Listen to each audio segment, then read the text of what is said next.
Oh, no, it's not. Not yet. Hi, everyone. How's everyone doing? Good? Awesome. Sorry if I look a little weird today. I ended up with a shard of ceramic tile in my eye, and I've been like, all day. So I'm going to be off camera to not scare the children. Let me stay off camera. So we're doing section 3.5 today. And actually, we are doing 3.6 on Thursday. My apologies for the confusion. But on Thursday, I open up your quiz for section 3. And I'll give you that. I'll open it up right after we do 3.6. So I do have the recording from yesterday, and I'll have the recording for today tonight as well. So I'll be posting that soon. Okay, if you are ready, I'm going to go ahead and I'm going to, it says it's recording, so I guess we are recording. So Yeah. let me go here. Raise my volume so I can actually hear you. All right.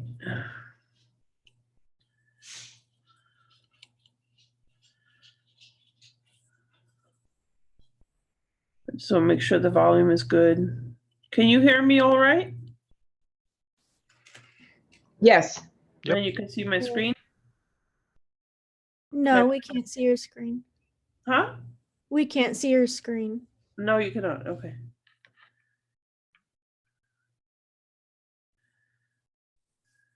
There you go. All right, so we're looking at 3.5. We're looking at rational functions and their graphs. And this particular section has 9 examples. They're a little bit involved. And so this might take us a little bit of time. We'll see. We'll see how fast we need to go or not go. It's up to you guys. All right, so there's the definition of what we're doing, or the topic that we're covering. And so when they talk about rational functions, they're referring to functions that have an f of x, where the numerator is referred to as p of x and the denominator is q of x. And that's how they noted in the book. And so they give us a parallel example, and they say to us, well, if I have f of x is equal to x squared plus 7x plus 9, we refer to this as the p of x. And if that is divided by the q of x, which is x times x minus 2 times x plus 5. And that is referred to as a qx. And so when we begin this question, the first thing they're going to ask us to do in example 1 is they're asking us to find the domain of a rational function.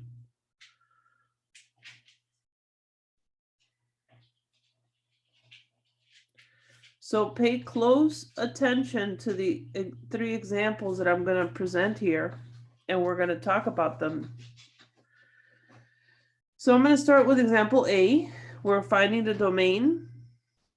Notice that this is x squared minus 9 over x minus 3. And so as we look at this, we're going to look at the denominator first, and we know that x cannot equal 3 based on this particular function. Because of that, we would say that the domain of this function f is equal to, and this is in subset notation, where I would say where x is in the set of values, so it's all real numbers except 3, basically. That's what that means. In interval notation, I would write negative infinity, comma, 3 not inclusive, union 3, comma, infinity.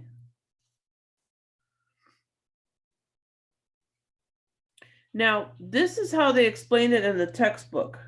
And can I tell you that I have a problem with this explanation? And if I could indulge you, listen to what I'm saying. Theoretically, this is x minus 3 times x plus 3, isn't it? Doesn't it not make sense that I should be able to reduce these two? And now I technically don't have anything blocking me. So I question that example, if it's perhaps a typo in the book, I'm not sure. Because I know in calculus, we refer to these as holes.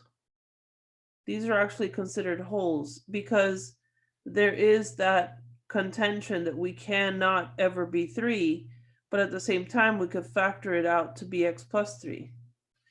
Let's play with this on Desmos for 1 second. So indulge my curiosity, if you would. And you should be arguing this yourselves. I mean, we're not passive, we shouldn't be passive thinkers. Authors make errors all the time. All right, so what if I had f of x is equal to, okay, and again, I'm going to write this as x squared minus 9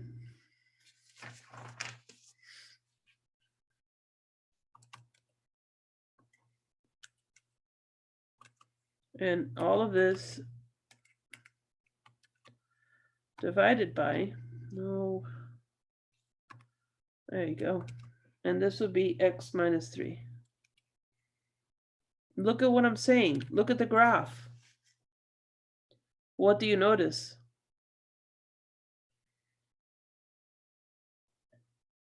It goes through 3, negative 3. Yeah. Or technically, is it, if I were to graph x plus 3 side by side with that, it's the same line. But they're arguing that it can never be equal to 3. So that 0, 3 wouldn't exist, is what they're claiming. So I then guess, what should we do? What should we believe? I will go with, let's focus on what they're getting at, which is to look at the denominator. But do you see why I argue that this and this are the same line? And technically, if that's the case, then I have no boundary. But because I do have x minus 3 and x minus 3 as a denominator, x can never equal 3. X can never be positive 3 because we can never have a 0. So Well, let's that's look at a weird. few more examples and let's go from there. I'm gonna just tell you to focus on the denominator. That's my argument. But having taught calculus, one of the things that we learned was that that's a whole. So we would reduce and keep going. But here's another example. This one, the author says I have x over, if this is g of x, I have x over x squared minus 9. And if I factor that, this would be x over x minus 3 times x plus 3.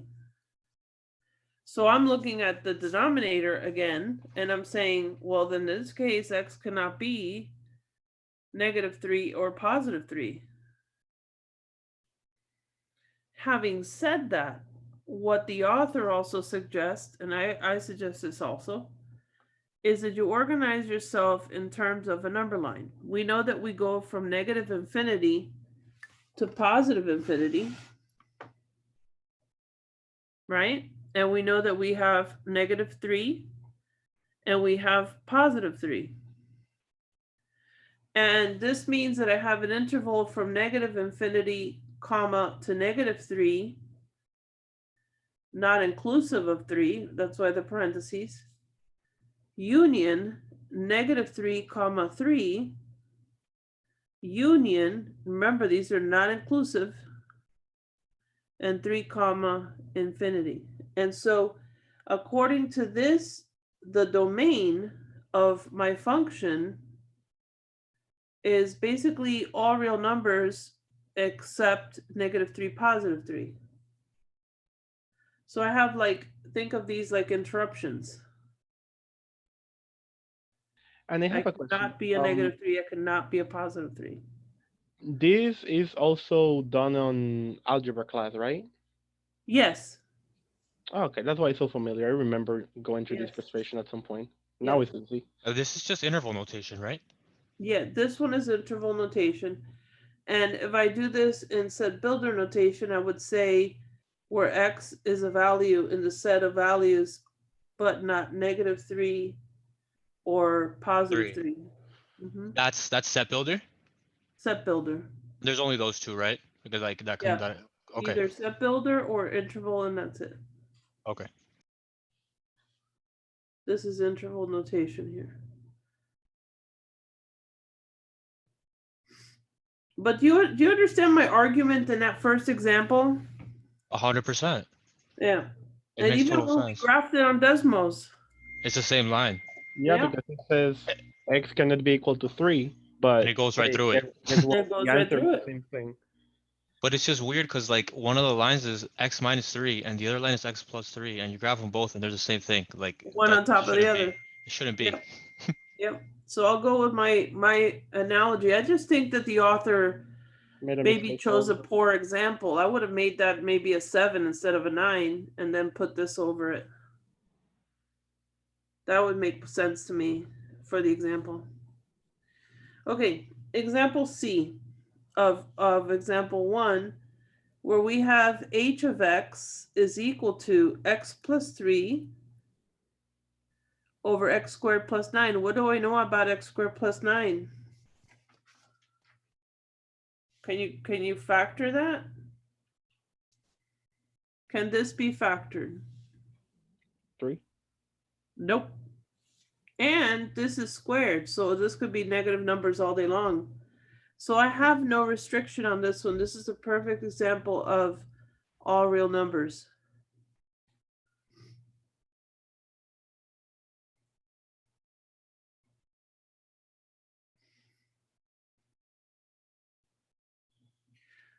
Make sense?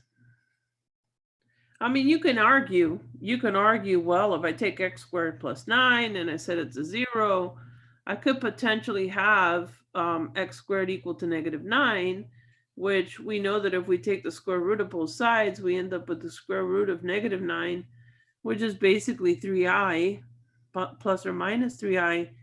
Technically, that is an answer, but not in this case because we're looking for real numbers. Being the case, real numbers. So we're not going to argue that that is one of the answers because that's not a real number, that's an imaginary number. Okay, so that's number 1. Do you want another example of that or are you clear? I think that's fine. I'm good. Okay. No? Yeah. All right, now they talk about 2 functions before they continue with the next example. They talk about the reciprocal function, talk about your parent graphs. And the reciprocal function we have, and obviously the reason why this is important, it's 1 over x. So f of x is equal to 1 over x. And the diagram of this one for the reciprocal is always, so let's assume we have the quadrant sitting like this. We have a diagram going this way on this side and a diagram going this way on this side. That's in essence the reciprocal function.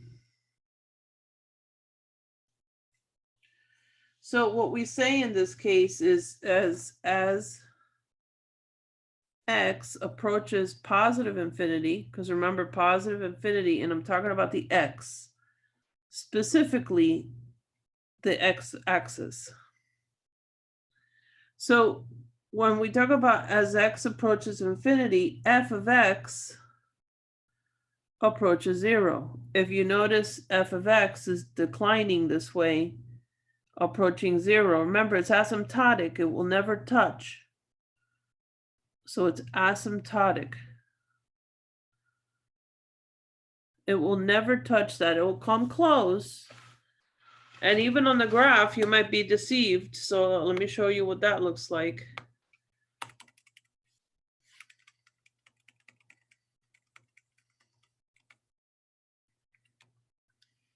See? No matter where you are on the graph, it's going to come close to that x-axis, but it's never really going to touch. And even though it looks like it's touching there, I guarantee you, as I open this up, do you see it's not? So it will always be asymptotic on those ends on either extreme. And that's what the graph looks like originally. Now, the reason I bring this to your attention is because you have to understand the behavior. Remember, in this case, I'm saying as x reaches positive infinity, but what happens on this side as x reaches negative infinity? Remember, negative infinity is sitting over here. Well, it also is reaching, f of x is also reaching towards 0 because it's coming this way now. So you have to be careful when you talk about approaching from the left, from the right. So let's talk about that. So if you see a symbol where I say x is approaching some value and I have a little plus sign, we are saying as x approaches a,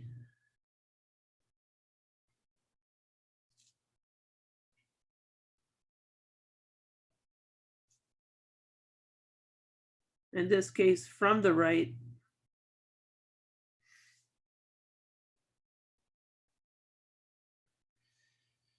if I have a symbol that says as x approaches a and a little negative, then it's the same thing. So all of this is repeated, but this time I'm referring to the left. So as x approaches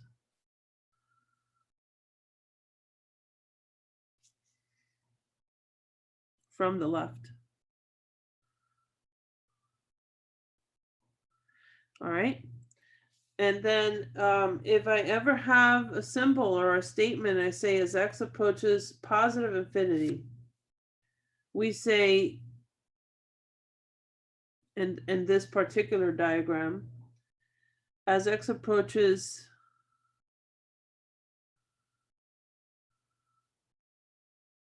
infinity,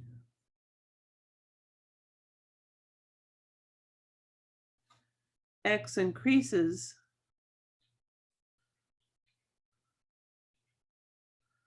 without bound.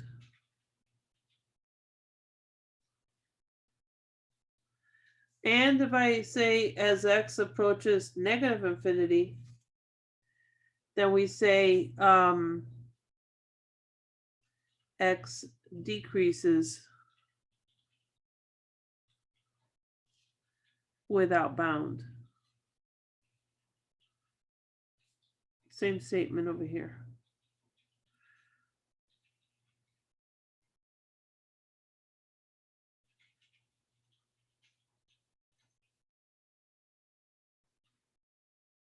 Okay, those are just statements. Now, they now introduce another diagram to us, and this diagram is a basic rational function where we have f of x is equal to 1 over x squared. This is an even function. We refer to it as an even function with y-axis symmetry. We talked about the 3 ways we check for symmetry.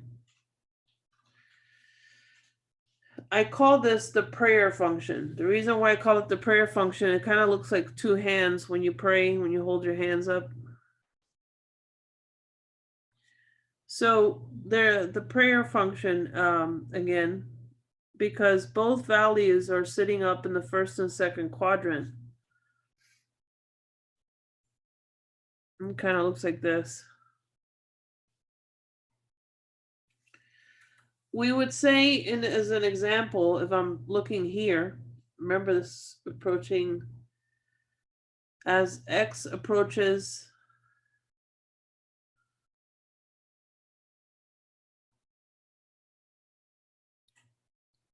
so x approaches 0 from the left, then we would say that f of x is approaching positive infinity. Same thing over here.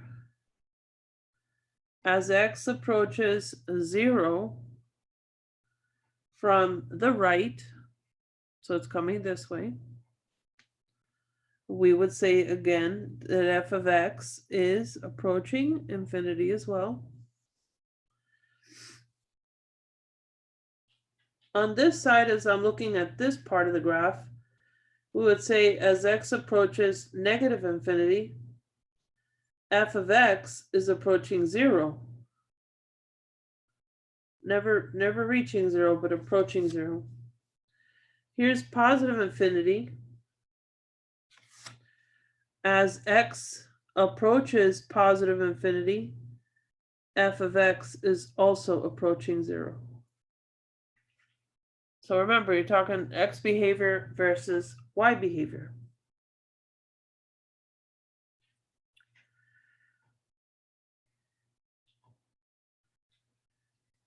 Okay, so just more notes. I have some more notes to talk about, and then we'll go to example 2.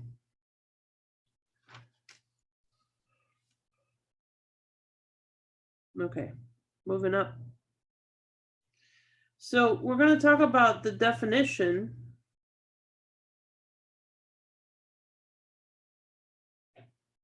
of a vertical asymptote.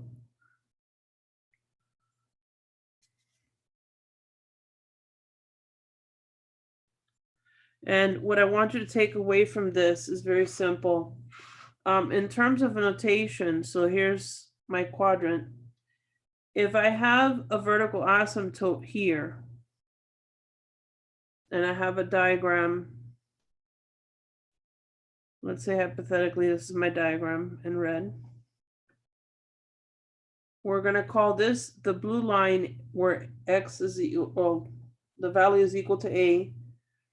And in this case, we would say x is equal to a. So as x approaches a from the right, it looks like f of x is approaching infinity. We're coming this way.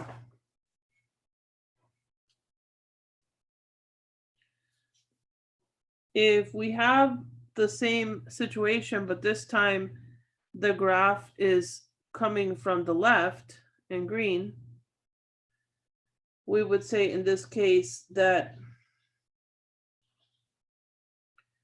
x approaches a from the left, then f of x is also approaching infinity because it's going up. We're going this way.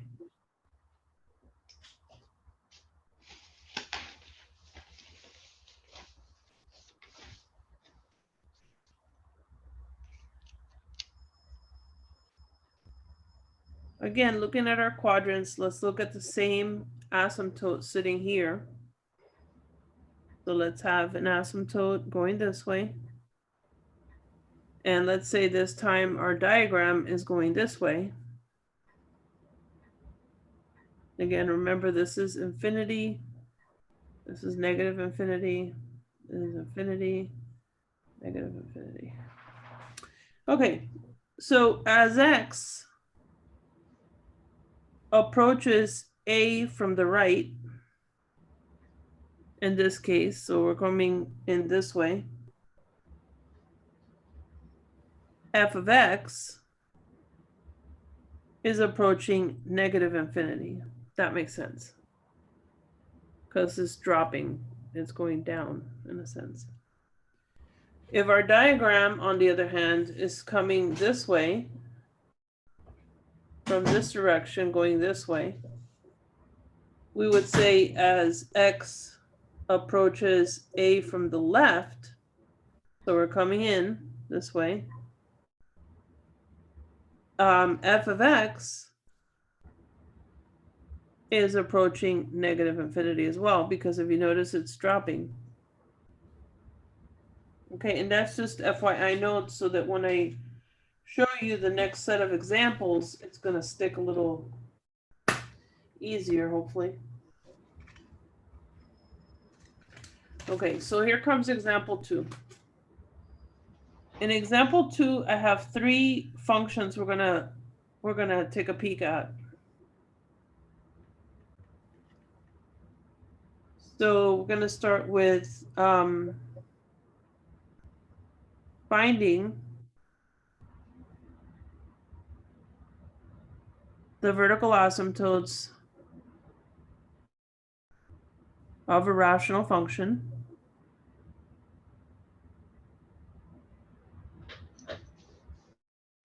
All right. And they're giving us in part A, they're saying I've got f of x is equal to x over x squared minus 9. Now, theoretically, as I stated prior, this is x over x plus 3x minus 3. I am immediately thinking that if x is ever equal to either negative 3 or positive 3, my denominator becomes 0. So my 2 vertical asymptotes are just exactly those 2 numbers. If you look at the diagram in Desmos, where I have in this case x over x squared minus 9, you will notice that at x equal to negative 3 and x equal to positive 3, those 2 lines are my asymptotes. If you could see them clearly, they're in purple and black. So my diagram is stuck in the center between the 2, and outside of the 2, it can never reach or across those 2. And Professor, I have a question. Why is it that we have a line going in between? Because in the previous example, well, I mean, because in the previous examples, we were just, is that because it's a square? In this case, because I'm looking at vertical asymptotes. So anything that makes this denominator 0 would be a vertical asymptote. Oh, got it. Yeah, because the we still have the values between negative 3 and 3. Mm-hmm. Oh, okay, that's why. Got it. Yeah. So look at the next one. The next one's a little different. And the next one, they give us the function. We have g of x is equal to x plus 3 over x squared minus 9. And once again, go back to the first example where I was arguing. In this one, if I factor x plus 3 times x minus 3, the x plus 3's actually do cancel, and you're left with 1 over x minus 3. So in this case, the only asymptote I have is x equals positive 3. That's so weird, though. Why do they do it for this example and not for every single other one? Argue with me, because be on my side. We're gonna win this fight. I'm telling you. They're like contradicting themselves. Yeah, no, those technically do reduce. Personally, I just think it was a bad example. Perhaps. Wait, I think it's because this time they have the x squared minus 9 as a denominator instead of it being in the numerator, and that's maybe why they're reducing it. Because last time it was in the numerator. Was exactly, it? but I don't remember. Yeah. It was a numerator, but the thing is, as it's see? a denominator, you can have when it was at the top, you couldn't have a 0 dividing because that's not a value. Here at least you have a value. Correct. Dividing 1. Yeah. Weird. So it is something to think about why that is what it is. And I think your explanation is pretty fair with respect to this always will have at least a 1 in front. But then again, you saw when I graphed it, it canceled it to graph it. In Desmos, let me show you what this looks like. today. Let me see. Really? All right. So in Desmos, what we have is x plus 3 over x minus 9. Let me get rid of this. And you'll notice that the x equal to 3 is your asymptote. So it does reduce it in this case. Now, the last one that they give you, I'm going to stay in Desmos because I'm going to show you the figure first. This one is x plus 3, and all of that is going to get divided by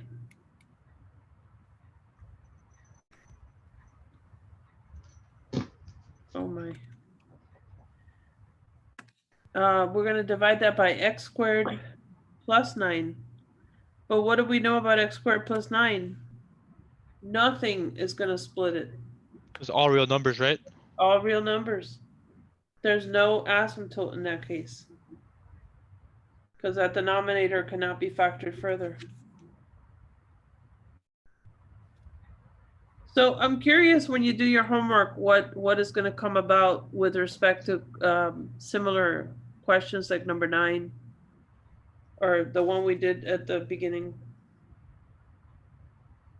Now let's talk about horizontal asymptotes.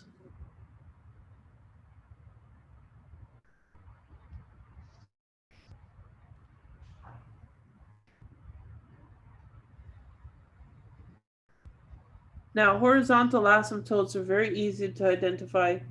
You have to understand that that's where y equals b.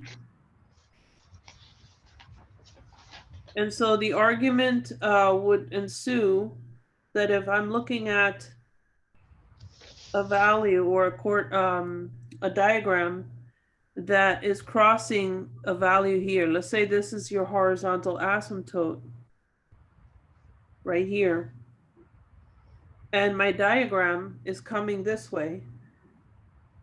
Remember, this is positive infinity, negative infinity. So we would say as x approaches, in this case, approaches positive infinity, f of x is approaching b, b being the asymptote. Same thing applies here, where if I had a diagram that instead had this behavior on either side, we would say as x approaches infinity, f of x is still approaching b, because technically it's heading right towards b, and b is the teal line.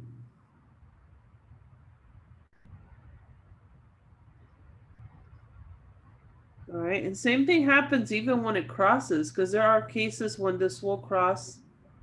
And so let's say hypothetically I have a function that's going through here and doing this behavior in the purple. You would still say, even though it crosses, that as x approaches infinity, f of x is still approaching b, even though it crossed over it. So let's look at example 3, which ties this together.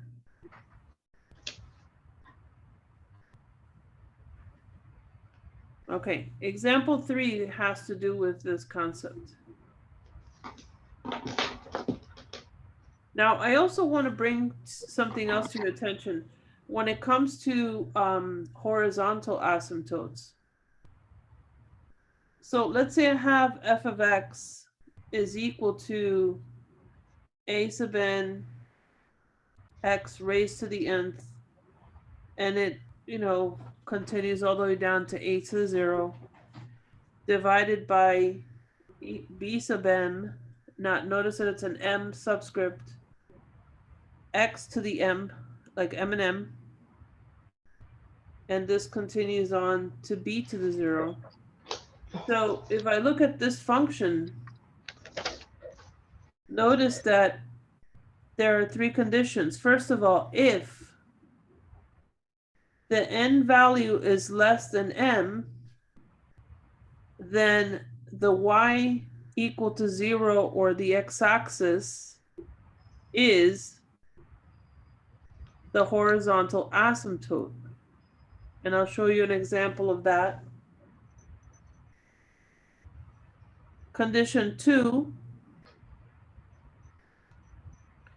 if n is equal to m, then y is going to equal to the coefficient of the a to the nth over the coefficient of the b to the mth. I'll give you an example of that. And the third condition is if n is greater than m, then there is no horizontal asymptote. All right, so an example of each. Let's start with the first one. First example I'm going to give you is 4x over 2x squared plus 1. Let's call this f of x as a function. Notice that this is to the power of 1, and that will be indicative of our n value. And the bottom value, which is m, that's a 2. So in this example, y equal to 0 is the horizontal asymptote. So if you look at this graph, when I look at the graph, it actually has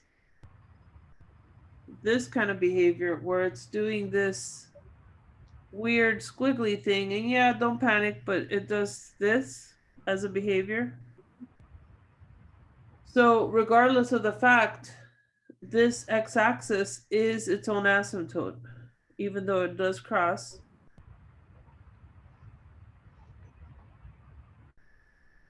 If I show you an example like number 2, in question 2, we have g of x, where I'm going to have 4x squared over 2x squared plus 1. So if you notice, these guys are identical. This is identical to this, the same number, which is what this is saying. These are the same. So in this case, my vertical asymptote is going to be where y equals 2. Because y equals basically 4 over 2, which is 2. And so if, as I'm looking at this diagram, this will have where, let's say this is 1, this is 2, here's the horizontal asymptote, and this diagram is cutting this way.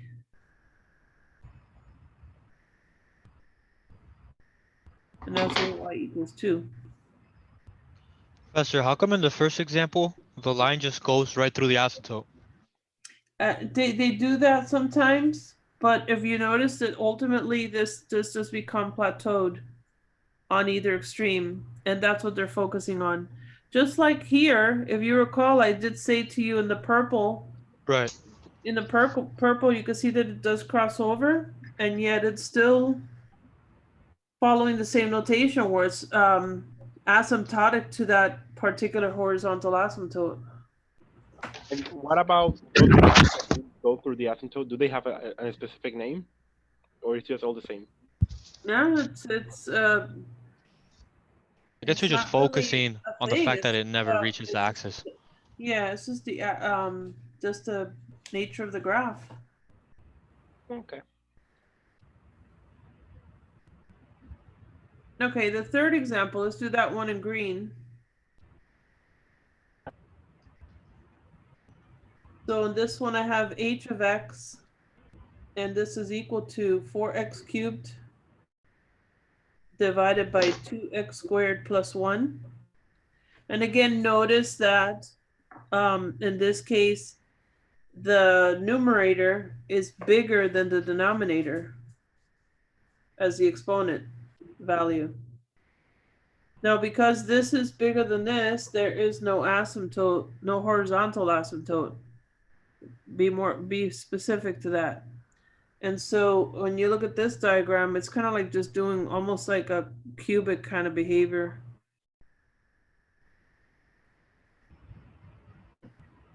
And so there is none. And those are three conditions you should know, like really like immediately pick it up.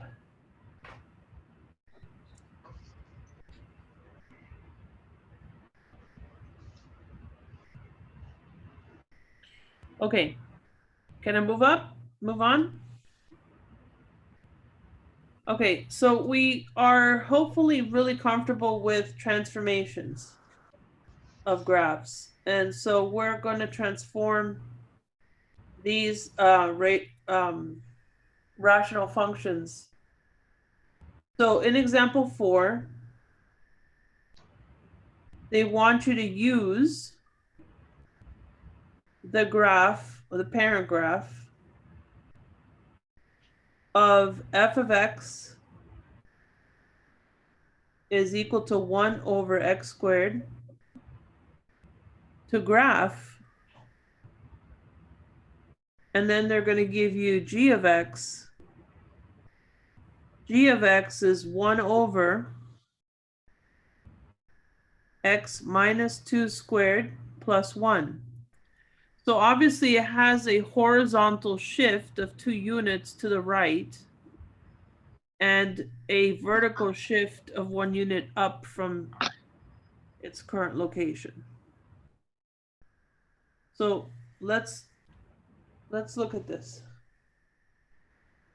So we know that this parent graph is the praying hands, as I call it. So we know that it goes through 1, -1, and 1, 1.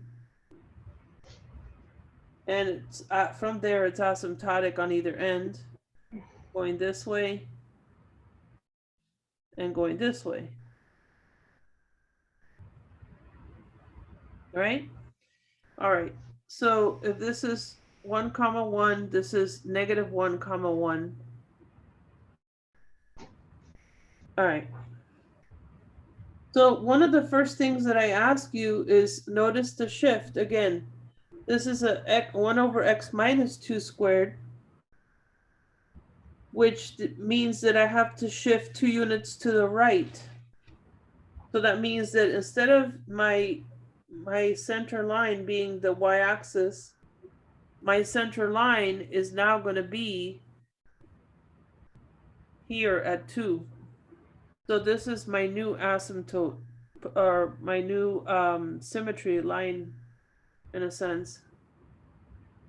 So if I look at my values, this is going to go 2 units over. So I'm hopping over 1, 2. My new point is going to be the point 1, 1. No change on the y.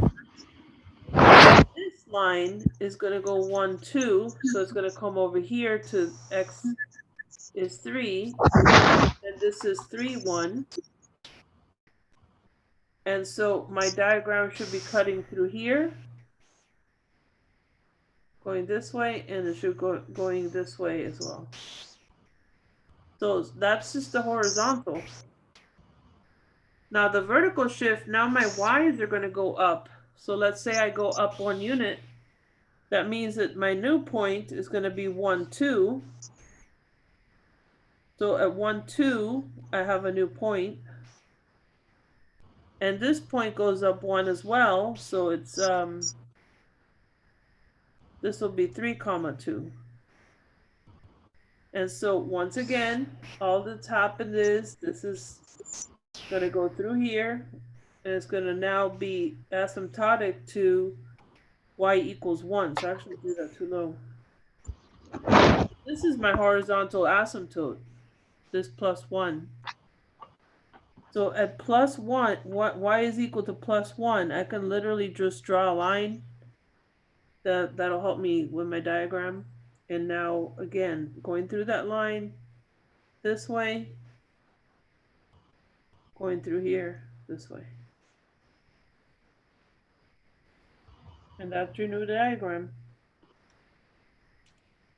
You want to try one of those before you move on, or you got the general?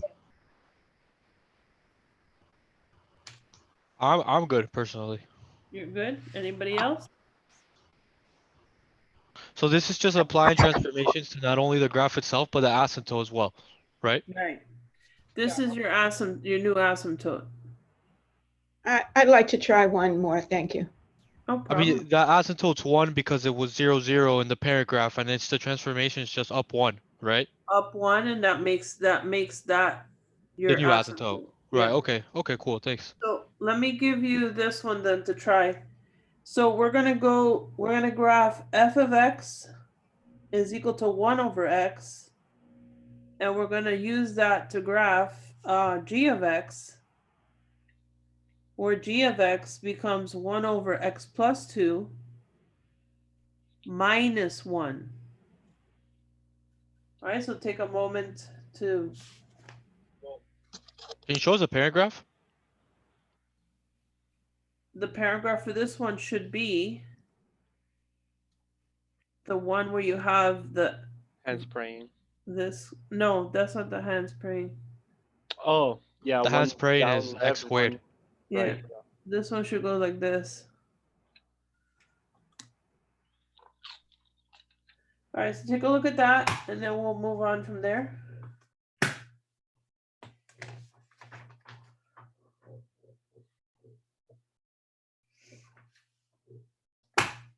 So all we're identifying is where the new asymptote is? That's it?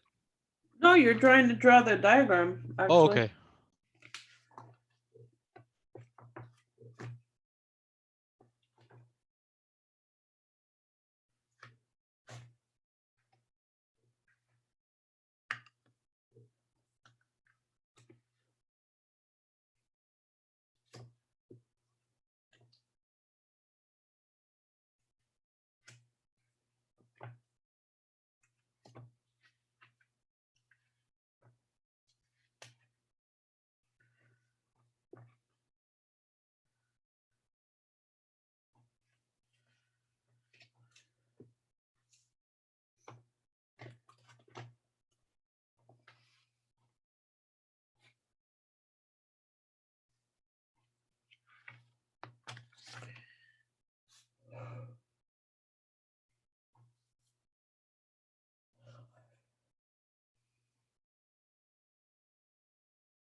Are you ready for some discussion on this one? Yeah. So Yeah. look at this. That's 2 units to the left, right? So now I'm not going to be at 0, 0 anymore. I'm going to come over this way 2 units to the left. And at x equals -2, I have my new cutoff in a sense. I also have a drop of -1. So I'm no longer at 0, 0 for center. I'm actually here. So if you can already see that that's already repositioning your points. So I'm going to assume this point is -1, 1, and I'm going to drop that down to -3, -2. So at -3, -2, that's my point. And this should be going through that point, going down. On the other side, I'm going to go from my original 1, 1, and I'm going to go down 2 over 2 units to the left. So that puts me at -1. And I'm dropping 1 unit, so it puts me at 0. So at -1, 0, I've actually got my center point, and my diagram should look something like this. My new diagram, my transform diagram.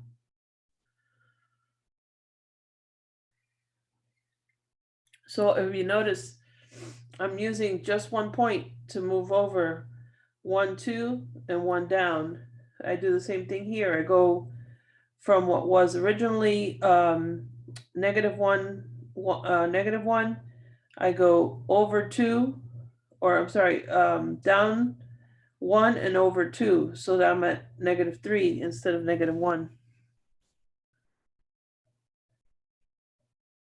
Was that clear? Yeah. Yes, thank you. Yeah, sure. So then you just draw a general diagram. We're not looking for perfection, obviously. All right.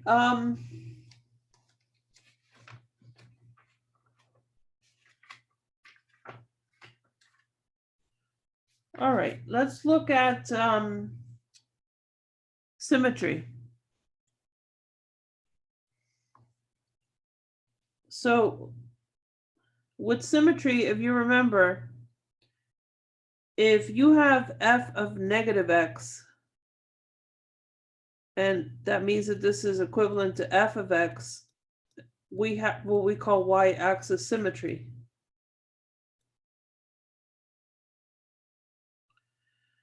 Y-axis symmetry. If I have f of -x and that results in a negative of f of x, then I have origin symmetry.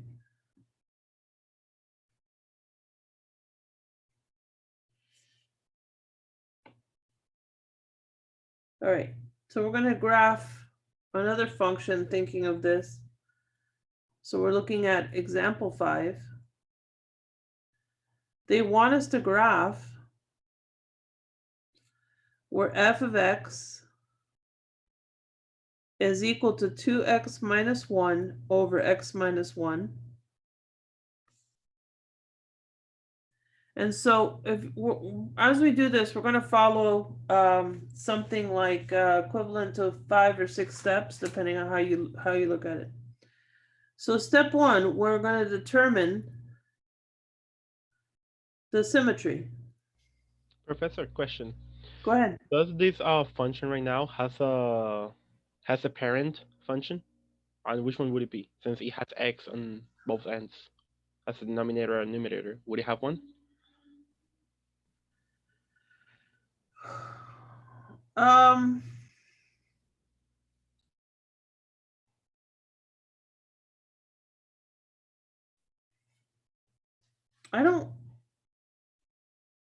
Honestly, I don't recognize one immediately. I don't think this is a parent function. Or did it have a parent function per se? Oh, so no, not all of the functions have a parent function then. No. Okay. I'm sure it originates somewhere, but I'm looking at it and I just if you think about it, you have a 2x minus 1 and x minus 1. I don't know. Give me a moment to think about it. Maybe it'll hit me out of nowhere, but I don't think so. It's okay, it's just a curiosity. Thank you. No, I'm curious too now. All right, so we're going to determine symmetry. That's the first thing we do. So we're going to do f of -x. And when we do that, we have 2 times -x minus 1 over -x minus 1. This is equal to -2x minus 1 over -x minus 1. And if we take out the negatives and they cancel, we're left with 2x plus 1 over x plus 1. So this has neither y-axis or origin.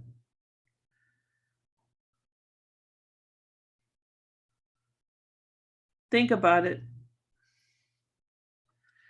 If I would end up with the same function, I'd have y-axis symmetry. And if I ended up with the negative of it, then I would have origin symmetry. I have neither, because if you notice, these are mismatches compared to this.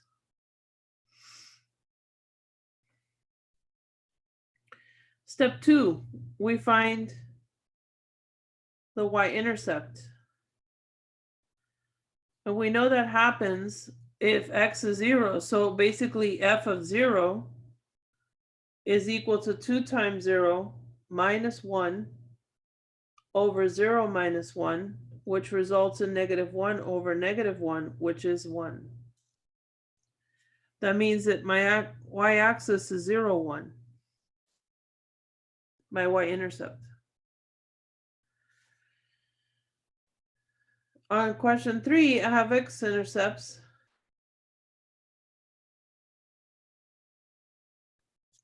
So I'm going to begin by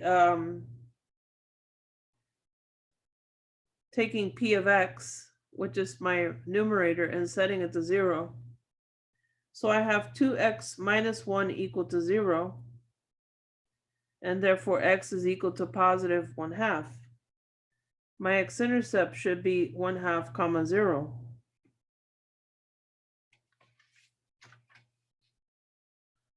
Okay. Now we want to find, after we do those two, on number 4 and number 5. Number 4, we're going to look for the vertical asymptotes. To do that, because our equation is f of x equal to 2x minus 1 over x minus 1, we are going to take that denominator and we're going to say x minus 1 equal to 0, therefore x is equal to 1. So I do have a vertical asymptote at x equals 1.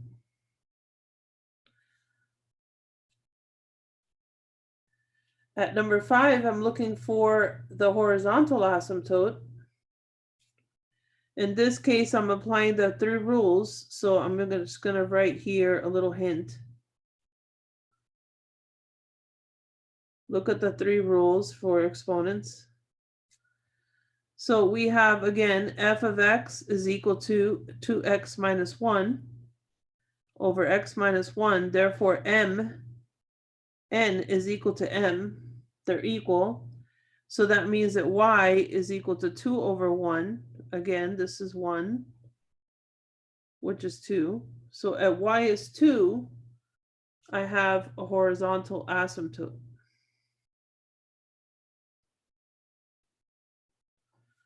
All right, so far so good. And the last thing we do is we want to select some points between the x-intercept and the vertical asymptotes.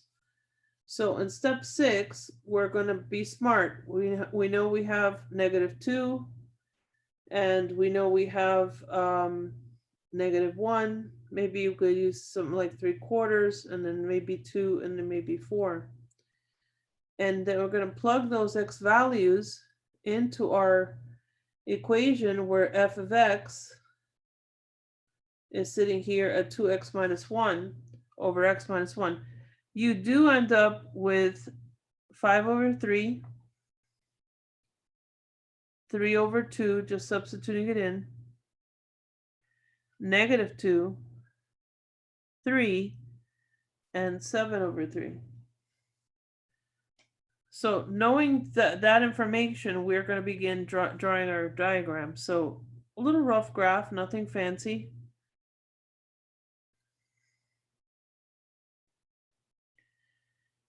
So we do have, like I said, at x equals 1, we had a vertical asymptote. Let's do that in orange. That's our vertical asymptote. In red, I know that at y is 2, I've got a horizontal asymptote.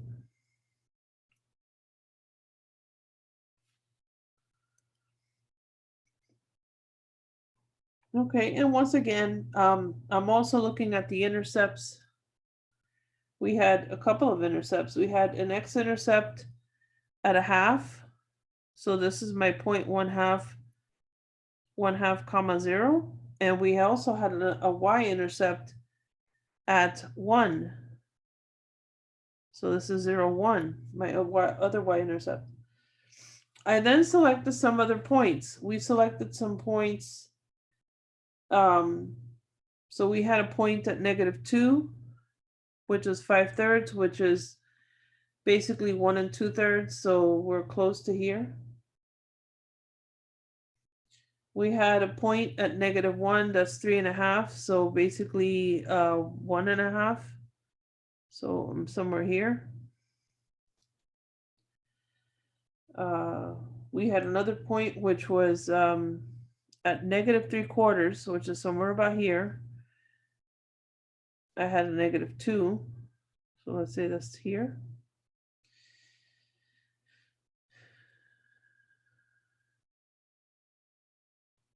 Wait, this is x is 1. Yeah, it's a half. Okay, 3/4 is not there. Drawing it too close. Somewhere about here. I think I was trying to avoid writing over the point. On the top side, we do have a point that's a little easier to watch. We have 2, 3. That's a point. And we have another point, which is when x is 4. This is 7 1/3, so it's 2 and change. So it's probably somewhere about here. Enough to get us an idea that this should look something like this. We're not asking for perfection.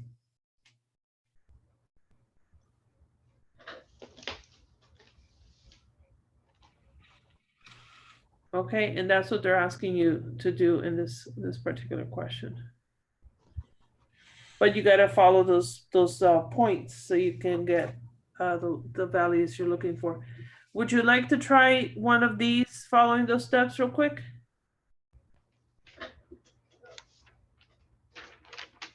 There's only 9 examples. We are almost done. I mean, technically, in case you're worried about time.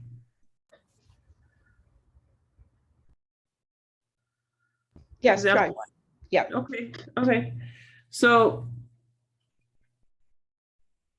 I'm going to ask you then to try to graph following these points. I'm going to try and let me see if I can shrink that a little bit. It's not going to shrink that much. Where f of x is equal to 3x² over x² minus 4. So follow these points and you should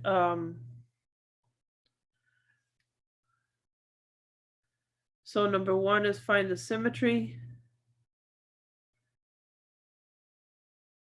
Number 2 is find the Y-intercept. On number 3, find the X-intercept. On number 4, find the vertical asymptote. On number 5, find the horizontal asymptote.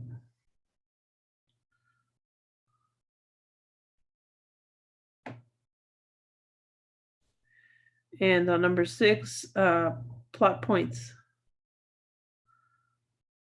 Okay, I'll give you a few minutes on that.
Are we moving forward? Currently working on it. Okay, let me know when you're ready.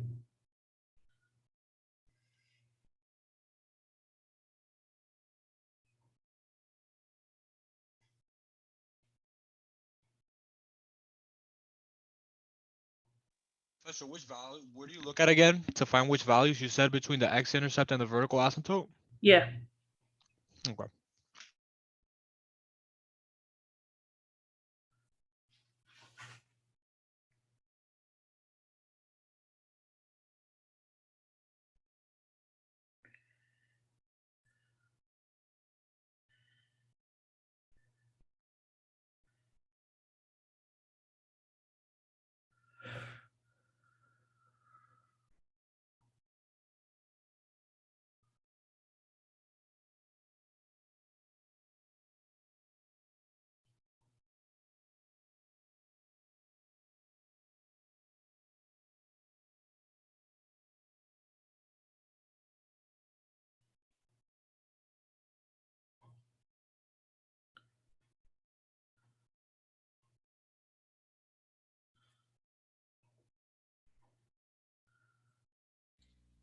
So I'm on the step 6 right now.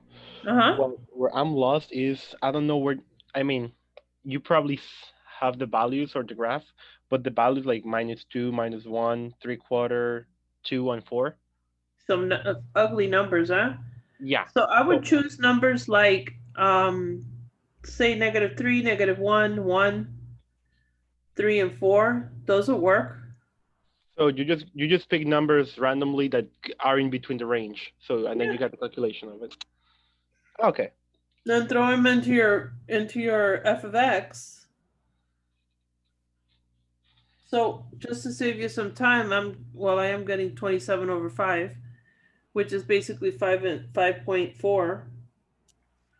I got -1, -1, again, the 27 over 5 thing. I like how I said 27, I read 25. Uh-huh. And then 4 and 4. That would work. But remember, in this one, you've got Y-intercept of 0, right? Your Yes. Y-intercept is 0, so it goes to the origin. So this is definitely 0, 0. Yes. X-intercept, again, still 0, 0. Well, that's not helpful. The vertical asymptotes, I get plus or minus 2, so x equals plus or minus 2. Horizontal asymptote, I got y equals 3 over 1, which is basically y is 3. So I'm looking at this diagram already, and I'm thinking this is one of those piecemeal ones, where if this is x is 2, and this is -1, -2, this is going like this, through here, and through here. And at 3, I've got another crossing. So I'm thinking that's one of those. Since it's going through 0, 0, I know for a fact that's one of my major points. I also know it goes through 1, -1, and -1, 1, because obviously that's right here. So I already know that this part of the diagram goes like this, opening this way. Since I have 4, 4, I'm up here somewhere. And I have 3 and change. 3 and change is bringing me over here. So this diagram has to be opening this way. And on this side, it's going to do the same thing, same behavior. Can you please confirm the horizontal asymptote? Horizontal asymptote should be 3. Because I got -3/4. Should be 3. It's 3 over 1. Remember, this is a 1. Oh, so we get the first values because I eliminated the both of the x squares. Okay, so it's the first values. Got it. Yep. That's what. Professor, quick question. You said for the values that you have to look at numbers between the horizontal asymptote and the x-intercept, right? As a rule, yeah. So the horizontal asymptote is 3, and Yeah. the x-intercept is 0, right? So X and the verticals, X and the verticals. So I'm looking at the X and the vertical axis, and since these are my vertical, right? These two, these are vertical asymptotes. I'm gonna have to choose points that are outside of -2, so like -3, -4, -5. I would choose points on this side, so 2, 3, 4, 5, and I also have to look at what about the points in between -2 and 2.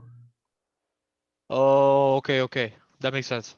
Yeah, so I would focus on the asymptotes first. If you want, we could do another one before we continue. If you think that'll help you. I Put it mean, together. what you just said cleared it up, so I'm good. Okay. Karen, how are you feeling since you were I'm taught good. last? I got this one. Thank you. Awesome. Awesome. I needed another practice. Thank you. Yeah. I mean, they're fair questions. They're not that, once you get used to the main gist of it. Okay.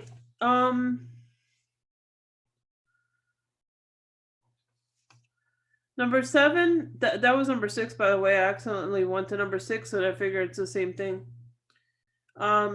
Example 7 is identical. They're asking you to graph. And so a little bit more practice, we'll do this one. Where f of x is equal to x to the 4th power over x squared plus 1. Give that one a shot. Same 6 steps.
Okay, I think I finished for now. Okay. I'm just going on into big fractions that I don't want to keep on going. So this one has y-axis symmetry, right? Yes. Awesome. Step 2, the y-intercept. The y-intercept I get is 0, so this should be another origin. X-intercept I also get 0, so there should be another 0, 0. Okay. Vertical asymptote. I am getting, in this case, imaginary. So there are no vertical asymptotes. Right? Because you get x squared is equal to -1, and that's fine. X is equal to plus or minus the square root of -1, which is plus or minus I, but that's imaginary. So no real roots. So number 4, no vertical asymptotes. Number 5, horizontal asymptotes. I don't see anything. I don't think we have a horizontal asymptote. Which we know that because in this case, n is greater than m. That was rule number 3. Okay. So no, you were not losing your mind in case you got to that. I'm thinking let's use -2, -1, 1, and 2 as our x values. And then we throw this into f of x. I'm getting 3 1/5 or 16/5. I get that for both of these. And I'm getting 1/2 for both of these. As I graph this function, remember the end behavior of the function. It's an even function. It's even. It's positive. It's going to end up this way for sure. So keep that in mind. So let's use those points. We said it goes through 0, 0. We agree. When x is 1 and -1, y is halved. So let's go with half about there. When x is 2 and -2, I'm at about 3 1/5, which is like 3.2. So let's say this is x is 1, x is 2, x is 3. So I'm just slightly above that. So basically your graph should look very similar to a parabola.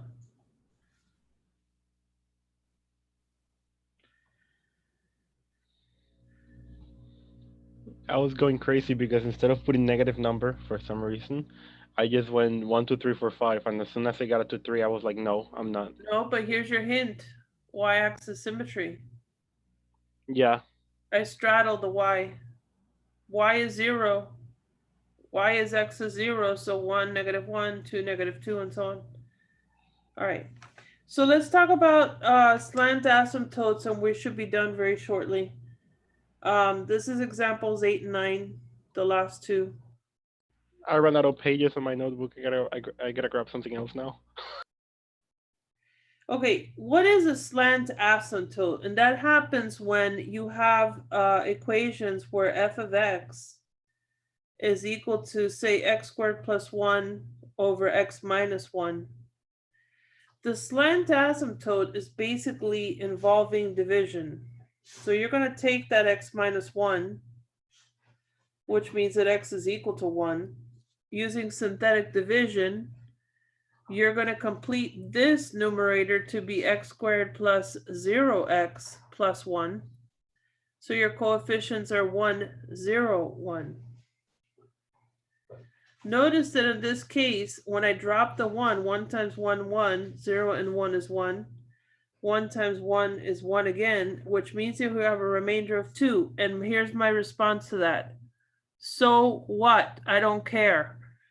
Doesn't matter. Because that means that basically your slant asymptote is x plus 1. Obviously, you would write this correctly as 2 over x minus 1, but we don't care about that.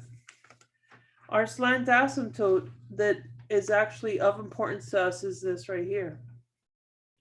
So that means that when you have a graph like that, you immediately are going to take that advice in a sense of x plus 1, and we know that that graph is going to look something like this as a slant asymptote, basically dividing your graph into half.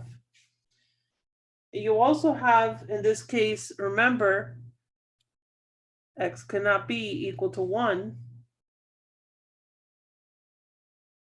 So we know that this graph, once we get a few points, opens as such over here, and it'll do this behavior on this side.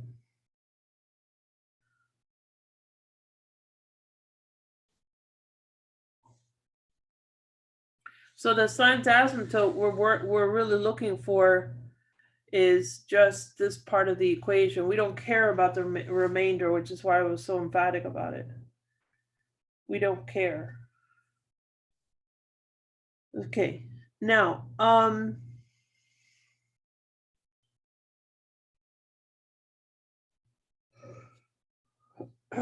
want to give you a try question similar to that.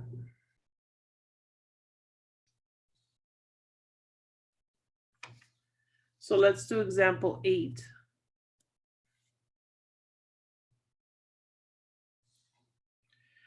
This is all about the slant asymptote.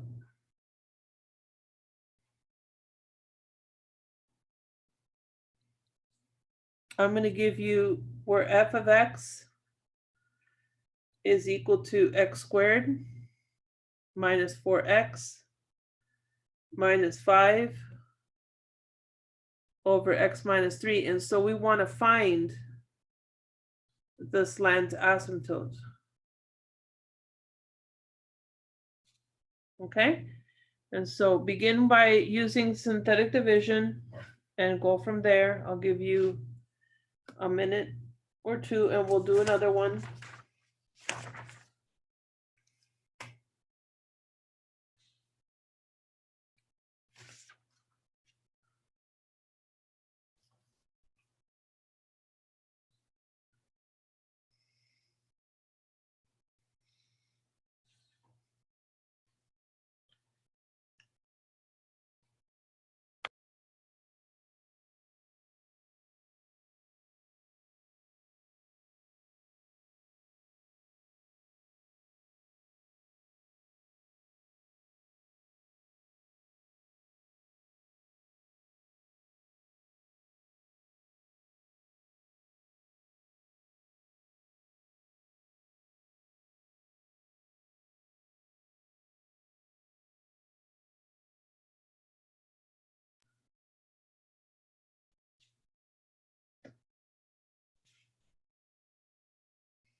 Okay, so when you divided this one, you used 1, -4, -5, yes? Yep. Dropping this down, you got 3, this is -1, 3 times -1, -3, gave you a remainder of -8. Don't panic, that's nice. This is now x minus 1. So I'm looking at x minus 1. If I look at this diagram, I'm over here. And so this is going to cross through those 2 points. I have an vertical asymptote at x equals 3. So x cannot equal 3. So I'm going to come over here. This is 1, 2, here's 3. So this is going to cut through here. And now I select some points on either side of that asymptote. So as I look at the diagram and I select points, I'm thinking this is going to do some sort of behavior where it opens this way. And on this side, it's going to do the same thing, but it's going to avoid that, the vertical asymptote and the slant asymptote.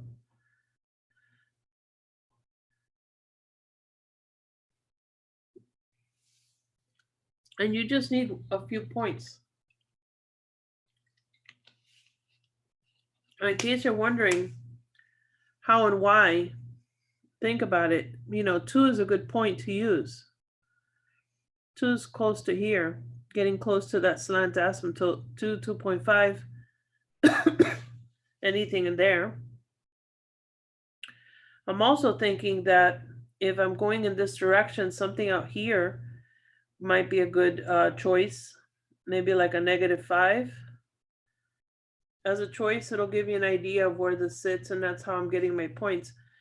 On this side, what I selected was 4, because I thought if x is 4, it's going to go through here. I'm also thinking anything like 3.5 as an x would be good, because it also tells me that this behavior is going down. I'm also curious as to what's happening up here. So maybe choose a 5 and see what happens at 5. So those are three easy points on this side. On this side, like I said, -4. Anything that's a little bit more extreme would help. This is an interesting point when x is 0.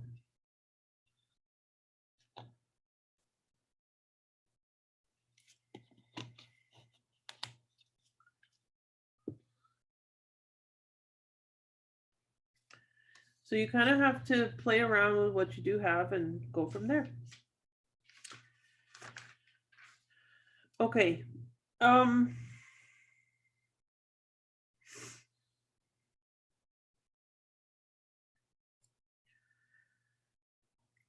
The question that they have here for example 9 is an application question, but it really is just a substitution. I think you guys can handle that. You guys are brainiacs. I'm not worried about substitution. So let me open up your Pearson and make sure it's all set for you. And if you have any other questions you want to talk about, or, and again, the reason why I'm off video is because I hurt my eye, literally, is I'm putting up a backsplash and I accidentally had something, despite wearing safety glasses, fly in my eyeball. And my eyes are a little swollen. And I don't want to scare the children, so. That's meant to be funny. Ha ha ha. Okay. Yeah, I'm sorry to hear that. Hope you feel better. No, I'm fine. It's just a little shard, you know, in the eyeball. Yeah, stuff happens. And I had glasses on. That's the crazy part. I know how it feels. I'm a repair technician and I am supposed to wear glasses in everything that I do. And it doesn't matter. It just happens. Oh boy.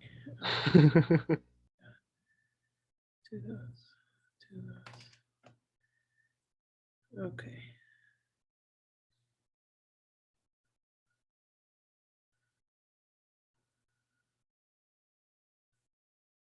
I'm trying to get all the duplicates out because you guys have a ton of questions. This one has something like 45 questions. Let me see how many we're down to now.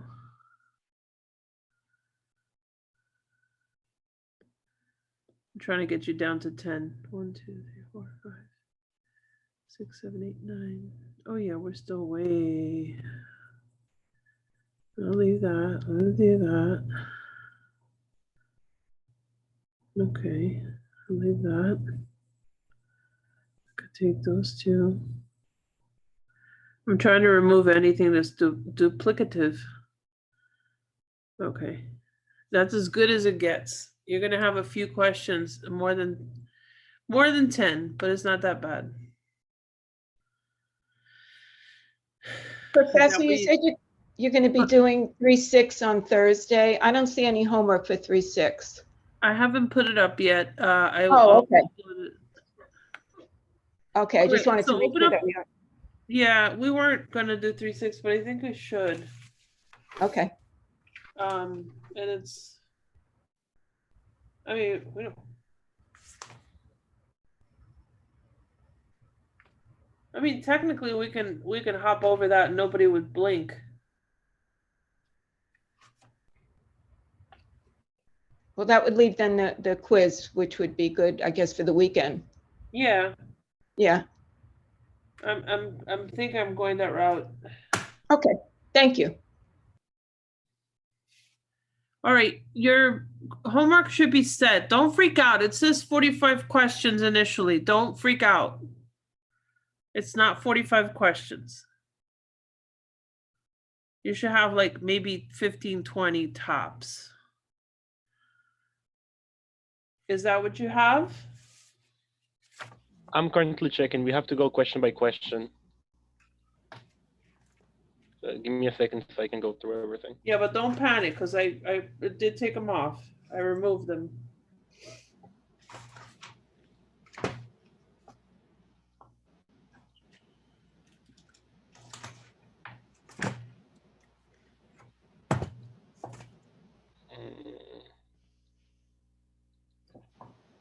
I don't know how fast you'll move through those, but should be pretty good.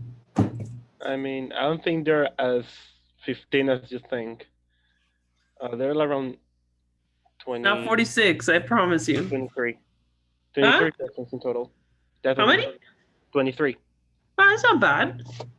Yeah, because they're you quick. get 22 out of the 45.